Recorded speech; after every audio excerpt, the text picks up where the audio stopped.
And this is part of the second strategy of building a supportive, nurturing culture.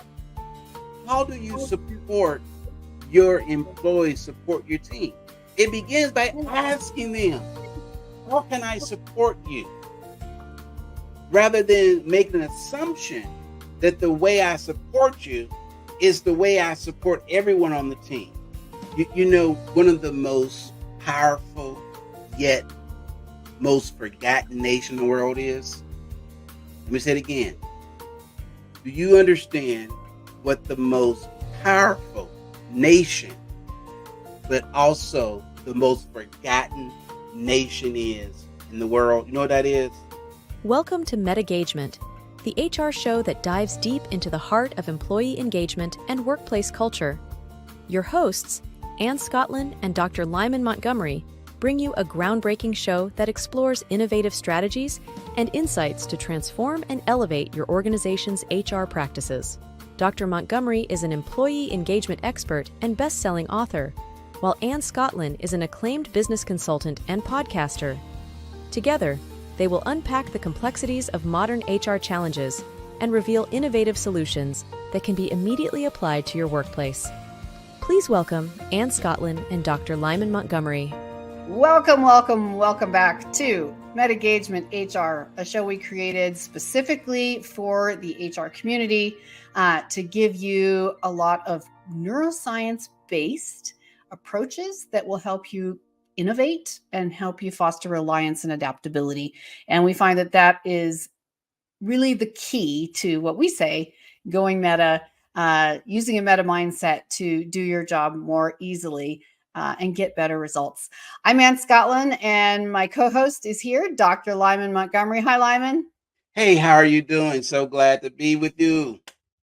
Yay, I am too. And I'm so excited about our topic today, which is part 3 of our series called How to Cure Disengagement and Burnout at Work. We talked a lot about burnout and last time. So I guess the word for today, the problem we're working on solving, is disengagement.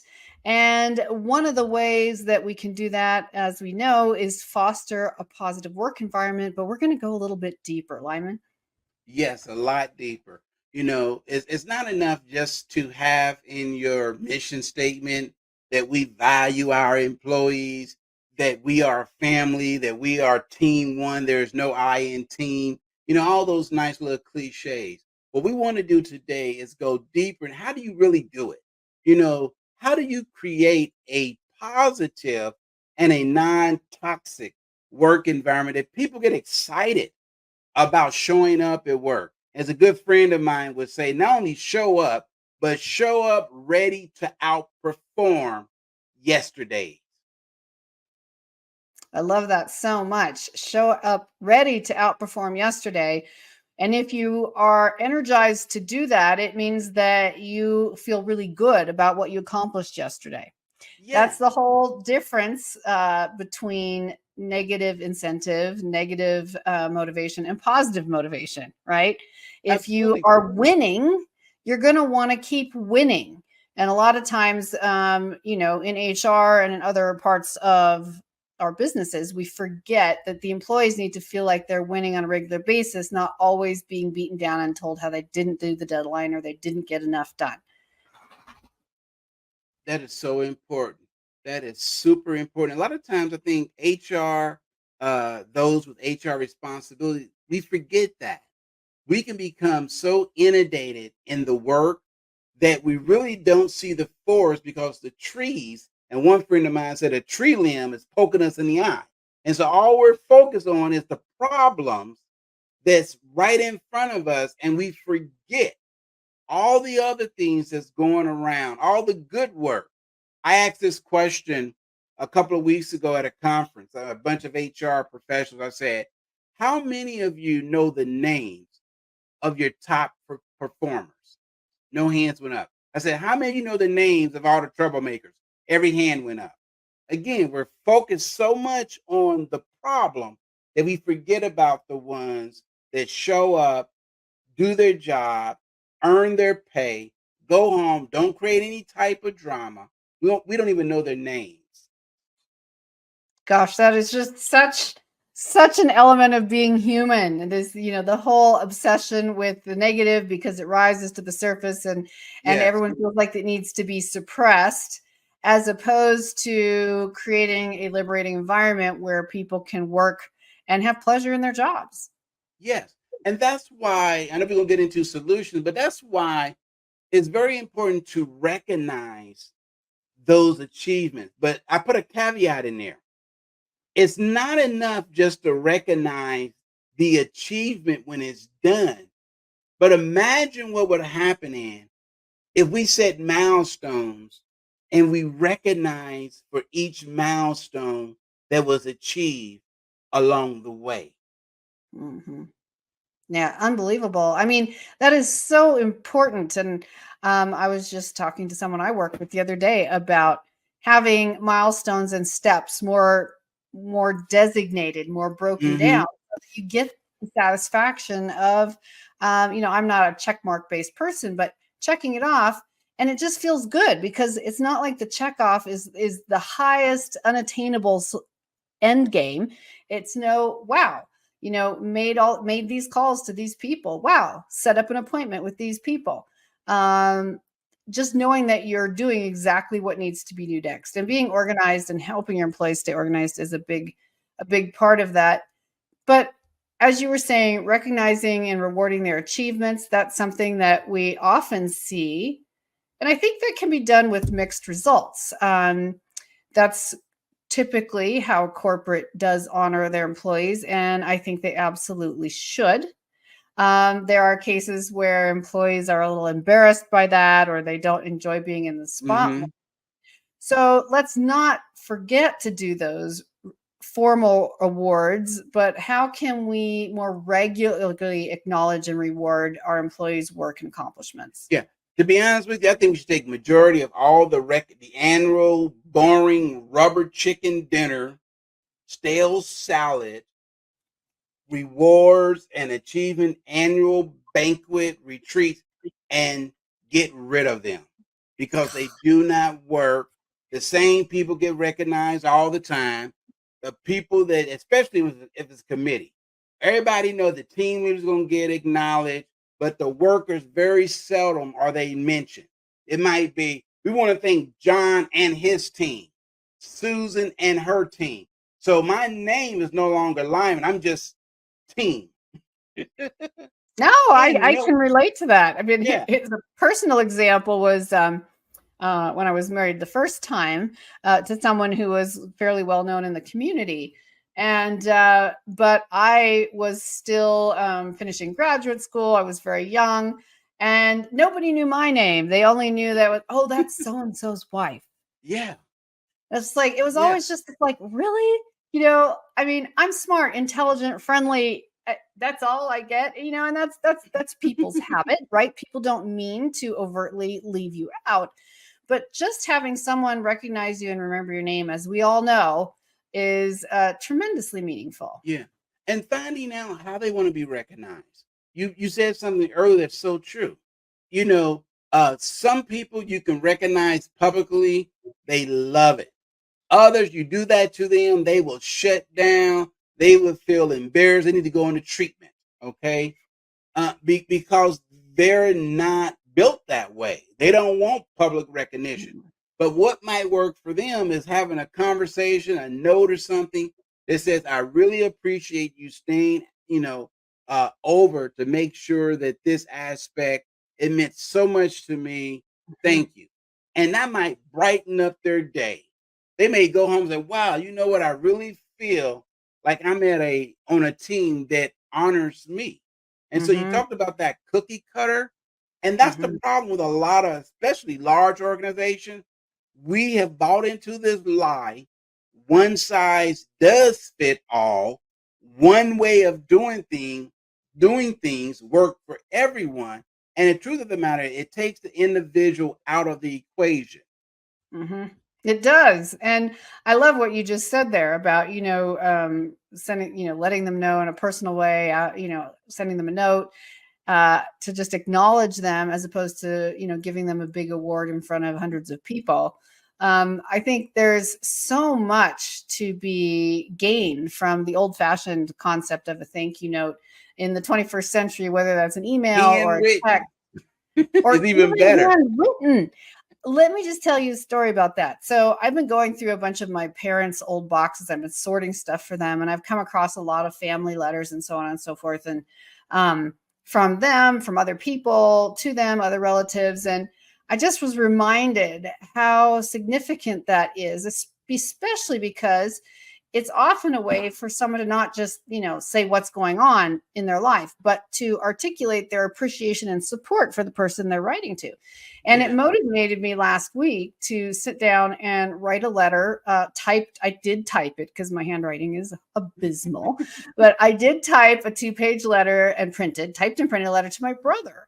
He has been so helpful to our family in this huge transition time that we've been in with my parents and other extended family members this year. And I really told him, and he's a professional guy, I really told him how much his leadership helped. And he's a Yes. quiet leader, he doesn't really love the spotlight. And I said, I'm going to mail it because I've been going through all of these files, like where they're all originally mailed letters, and just do the old fashioned thing. So I mailed it, and he got back from a trip he had just been on in Europe. He came home, he opened it, and he said he almost got tears in his Wow. eyes. And he thanked me so much. He's like, you have no idea. He said, I will treasure this for the rest of my life. And it took me like 10 or Yeah. 15 minutes to just quick type that But out. the mere fact that you, yes, typed it out because you wanted it to be legible so you could read it, Mhm. but you mailed it. You didn't just hit send. Okay. Yeah. And this is part of the second strategy of building a supportive, nurturing culture. How do you support your employees, support your team? It begins by asking them, how can I support you? Rather than making an assumption that the way I support you is the way I support everyone on the team. No, Hmm. inclusivity, including them. We are a team. Everyone has a voice. Yeah. And I think that's They so should. important. They should. Everyone should have a voice. And in our positions, we should understand what voice they choose to use Oh, that's powerful. and Oh, that's recognize that. powerful. Yeah. We could go into that. We could have a whole separate episode just on that and bring in neuroscience and everything else. But you are here with us on MetaGagement HR, talking about taking your company, your team's meta, and going to the next level, making things easier by just working smarter and more instinctively. We're going to be right back. We have to take a quick commercial break. And when we do, we're going to talk a little bit about how to promote inclusivity as part of this challenge to foster a positive work environment. We'll see you back here in a minute. Are you feeling overwhelmed in your HR role? Discover MetaGagement, the forward-thinking solution that goes beyond traditional methods. Our personalized coaching services provide tailored support to help you enhance your professional and personal development. With our focused meta mindset system, you'll sustain motivation and achieve your goals. Experience the transformative power of our engaging events and webinars. Connect, learn, and grow with industry leaders and motivated individuals. MetaGauge your organization today. Visit MetaGagement.com and start your journey. Welcome back to part 2, or the second half rather, of MetaGagement HR. Today, we've been talking specifically today about fostering a positive work environment. This is part of our 4-part series, How to Cure Disengagement and Burnout at Work. And if you have been with us so far, and please like and subscribe, copy and paste this link and send it to someone you like who would enjoy it. We would love to bring them into the conversation, and you as well. Shoot us an email or a message on this platform that you are watching or listening to today. We'd love to hear your questions and answer them, hear your comments as well. So one of the things, Dr. Montgomery, that we know really can help foster a positive work environment is promoting inclusivity. Let's talk about that for a Yes, minute. that is so powerful. Before the break, you talked about giving a voice. And Mhm. part of that inclusivity is when you include not just different people, but different ideas. Even opposing ideas has Mhm. its place in the workplace. When I put together a team, I'm always looking for who's the most critical person I want on the team. Who's a contrarian? I want them on my team. They're like, why? Nobody can stand John. Why you want John on your team? He's a troublemaker. Because John will tell me the truth. John, and then I give John a job. I say, John, I understand that you will speak your mind. You are a no holds barred type of individual. Is that correct? You're right. That's me. I'll tell it like it is. I want you to do me a favor, John. When you tell me something that's wrong, give me 2 recommendations to fix it. Oh, okay. Why? Because now that shifts him from just being critical to now saying, okay, I'm going to criticize. What's the alternative? And I Oh, think I that's love that part so of much. what we miss. I do. I love that. I love that so much. And every time you mention that, I just get so excited because that's such a clear example of going meta, doing things in an easier way to achieve a greater result. Instead of Yes. just the only way to deal with resistance is to create more resistance and push back for Right. Or to whatever your isolate, objective is. eliminate, and not even, well, we're not going to deal with John. We know he's a contrarian. We know he's critical. So, we're not even going to listen to him. No, invite him. Because he doesn't expect to be included. He doesn't expect Exactly. for someone to ask his advice or his opinion. So turning the tables like that is a key factor in neuroscience and in many other techniques that we could talk about at another time, in helping shift that energy. And also, I think for the non-troublemakers that we mentioned a little earlier in this episode, for the quiet people, promoting Hmm. inclusivity in a way that allows them to contribute without making them uncomfortable. Yeah, that's So powerful. it's not just about diversity when we're talking here about inclusivity. It's specifically making each person feel like they are valued and their opinion matters and is valued. So how do you ask them again? Do you shoot them an email? Do you leave them a note? Do you have a really quiet one-on-one conversation in the hall or at the cafeteria? Where can you just gently encourage them to open up? Say, basically, I see you, I hear you, you've been doing great work. Tell us, what could we be doing to make your job even more effective? Yes. Nobody expects to hear that. No, they don't. They don't. And it's such an easy opportunity and often so missed, again, because we get stuck in this repetitive checklist environment, doing all the right things. We stop being human. We were each born with excuse me, a certain level of recognition and intelligence about working with other people. Mm, mm, We mm. learned That's this as powerful. children, how to get our parents' attention. Yes. Well, there's 2 ways or 3. Obviously you can be loud and boisterous until you force them to give you negative attention. You can overperform, work yourself to exhaustion, force the straight A's, and be, unhealthy and resentful, but still get their attention. Or you Hmm. can be included in the family conversation. You Yeah. can be asked what you think would be a great solution to this family challenge or whatever. We start to learn at an early age, actually, that we can be strategic in how we communicate with people. Now, Yeah. as kids, sometimes we take that to the level of manipulation, but that's practice of learning how to be adults that can be clear and strategic. Yeah. Yeah. How can you get the end result you desire? But for us, how can you choose the most positive way to get there that's win-win for everybody? Yeah. One of the most powerful yet most forgotten nation in the world is? Let me say it again. Do you understand what the most powerful nation, but also the most forgotten nation is in the world? You know what that is?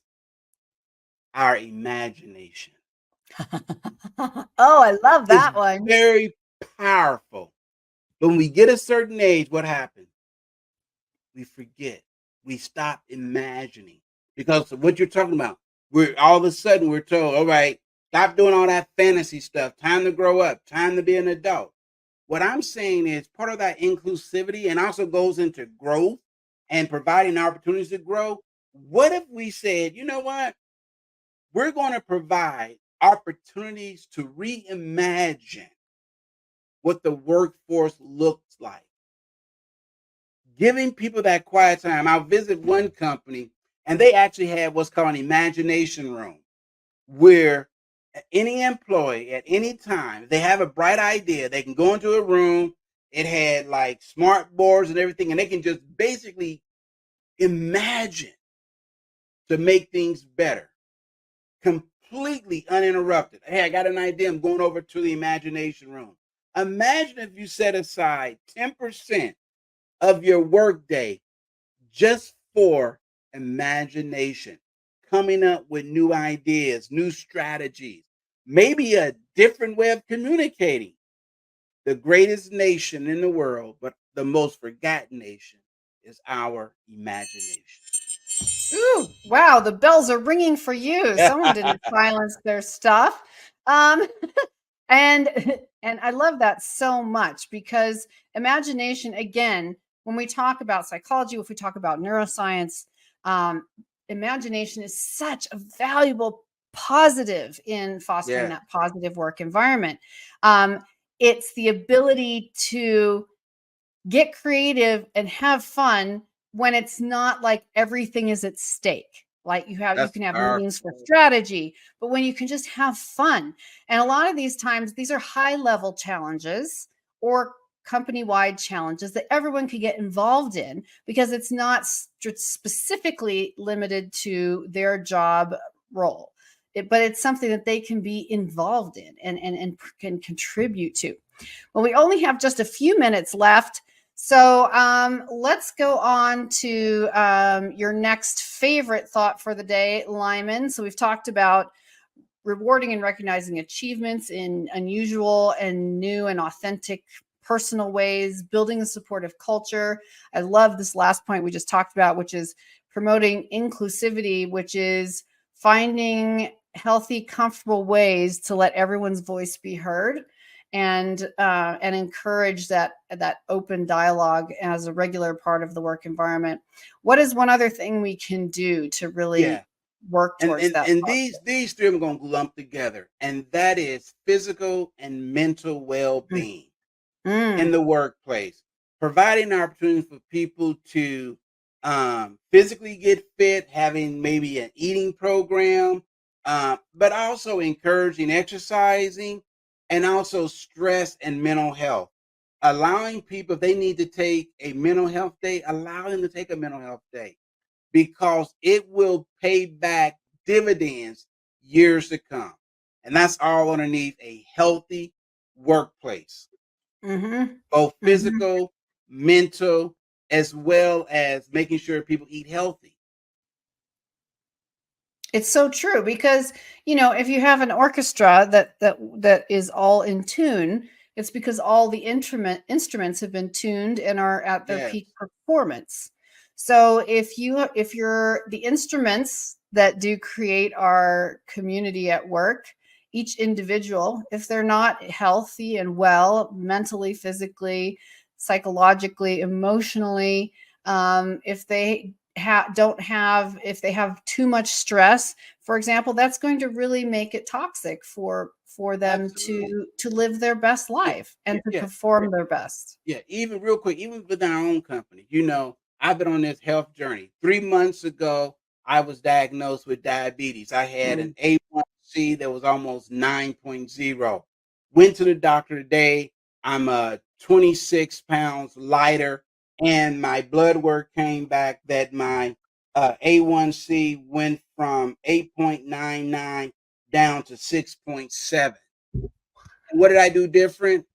I took control over what I put in my mouth, getting some exercise, listening to Ann, eating healthier, listening to my wife, and I'm seeing the benefits of it. And so this is stuff that what we're sharing with you, we're practicing it. It's not Mhm. just do as I say, but we're also practicing what we're saying. Absolutely. And I'm going to bring in one of my favorite elements briefly, which is making sure that everyone involved in the company has access in some way to nature. Nature Yeah. is who we are. We are a part of nature. You know, a plant in the corner might look nice, but is it really letting people hear the birds sing? And whether you are in an industrial environment and you have to plan a a special event day and go somewhere great, or whether you actually can encourage a garden. What about, I know several people right now that are doing a trend of having a company vegetable garden where people can just go out, they visit, they prune, they're on their cell phones sometimes in sort of a meeting where you're just listening. They're out there like clipping little pieces off, snipping the suckers off the tomato plants. Just getting in touch with nature instead of it's that thing outside, but bringing that in is one of the best healthy cures and supports that we have for mental, physical, emotional wellness. Yeah. Imagine we had a team meeting where we have a walking team meeting. Oh, the best. Oh, okay. You're speaking my language now. Well, we have to wrap up, sadly. We're out of time. This has been such a great one, and actually a springboard for so much more to come. I know after we finish this series, we have one more left in how to cure disengagement and burnout at work. And I've had so many new ideas that we can chat about, Lyman, just from doing this series of future content and other things we can flesh out in more detail. Yes. So thank you all for being here today. Again, please share this link with someone who could enjoy it, appreciate it, have fun with us, learn something about HR. Again, this is a show we've created just for you. And do us a favor, please comment, like, subscribe, so we can keep this content coming to you. Any final word, Lyman, before we go? This has been great. It's always a pleasure to share these strategies, but these are things that we live by. And so thank you. You are a wonderful, wonderful host. I'm glad to be the co-pilot. Great team. Great teamwork. Yeah. Great teamwork in the making is an example. Well, we sending our best wishes and warmest cheer to all of you today, and we look forward to having you join us next time, where we stream every Tuesday at 11 a.m. Eastern. That's 8 a.m. Pacific, 3 p.m. GMT. Shoot us your questions. Write us here on the platform you are listening or watching on, or just go to our website and shoot us an email. We would love to hear from you. We will see you all next time. Thank you so much. Bye-bye. Take care. Goodbye.